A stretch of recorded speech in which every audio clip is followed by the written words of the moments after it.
श्री कृष्ण की मृत्यु और अंतिम संस्कार। हेलो दोस्तों, मैं हूं दिलीप जोनवार। आप लोग देख रहे हैं मिस्टर दिलीप ऑफिशियल 4K। तो आइए शुरू करते हैं। महाभारत के युद्ध के बाद गांधारी अपने 100 पुत्रों की मृत्यु पर इतना दुखी हुई कि और कृष्ण को दोषी ठहराया। क्रोधित में आकर गांधारी ने भगवान कृष्ण को यादव वंश नष्ट होने का श्राप दे दिया। साथ ही कृष्ण को एक शिकारी के हाथों मृत्यु के श्राप दे दिया। जी हाँ दोस्तों, कृष्ण मुस्कुराए और गांधारी का दिया हुआ श्राप स्वीकार किया। फिर भगवान कृष्ण ने द्वारिका पर 36 वर्ष तक राज किया था। दोस्तों, आज इस लेख में मैं आपको बताऊंगा कि भगवान कृष्ण का अंतिम संस्कार कैसे हुआ और कृष्ण की मृत्यु के बाद पांडवों ने क्या किया। तो एक सच्चे कृष्ण भक्त होने के नाते आपको यह पूरी तरह से जानना चाहिए, इसलिए इस वीडियो को पूरा एंड तक देखें। श्री कृष्ण की मृत्यु और अंतिम संस्कार। जब प्रघुम, संभा और अनिरुद्ध की मृत्यु हुई तो कृष्ण जंगल के बाहरी इलाके में अपने बड़े भाई बलराम को देखने के लिए निकल पड़ा। बलराम योग में डूबे हुए थे और उनके मुख से एक विशाल नाग निकला। श्राप के 1000 सिर थे और वह पहाड़ जितना बड़ा था। कृष्ण ने श्राप को समुद्र की ओर जाते देखा, तब बलराम चले गए। कृष्ण जानते थे कि सब कुछ चला गया था।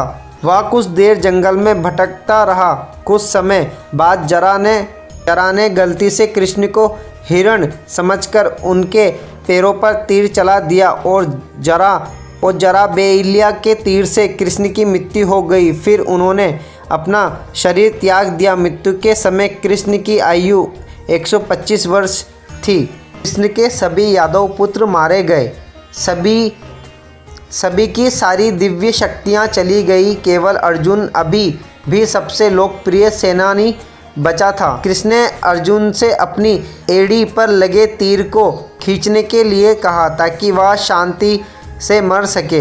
अर्जुन ने किया और अपना सारी ऊर्जा कृष्ण के पास चला गया। कृष्ण मुस्कुराते हुए प्राण त्याग दिए। हस्तिनापुर वापस लौटते समय अर्जुन को अपने सिर पर वही धनुष रखना पड़ा जिसके साथ उसने कई युद्ध लड़े थे। अर्जुन की सारी दिव्य शक्ति चली गई। इतनी शक्ति भी नहीं थी कि अपने धनुष को फिर कभी बांध सके। पांडवों ने श्री कृष्ण के शरीर को हिंदी रीति रिवाज के अनुसार अंतिम संस्कार किया, लेकिन अग्नि के पास इतनी ऊर्जा नहीं थी कि कृष्ण के शरीर को जला सके, इसलिए उन्होंने इसे द्वारिका सागर में अर्पित कर दिया। कृष्ण की मृत्यु के बाद कृष्ण के नश्वर संसार को छोड़ने के बाद जब अर्जुन द्वारिका पहुँचे तो उन्होंने सभी महिलाओं को रोते हुए देखा। अगले दिन कृष्ण के पिता वासुदेव की भी मृत्यु हो जाती है, जिससे अर्जुन को और दुख हुआ। जो लोग बचे थे वे सभी लोगों के साथ इंद्रप्रस्थ आए। द्वारिका छोड़ते ही कृष्ण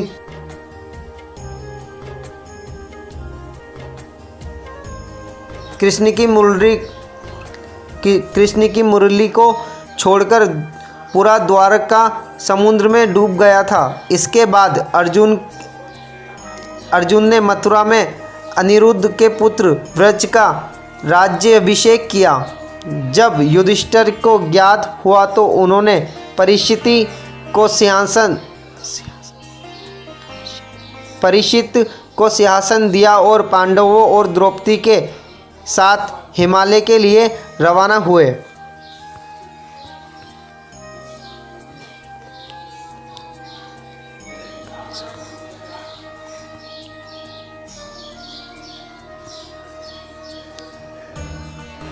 कहा जाता है कि भगवान का यह शरीर भारत के पश्चिम से पूर्व में आया और पुरी के समुद्र तट लकड़ी के एक विशाल ब्लॉक में तब्दील हो गया। पुरी के राजा इंद्रियम को एक स्वयं आया और उन्हें लकड़ी मिल गया। उसमें से भगवान जगन्नाथ, बलभद्र और सुभद्रा की पहली 3 मूर्तियां बनाई गई। कौन से स्थान पर कृष्ण की मृत्यु हुई थी? द्वारिका के पास द्वारिका के पास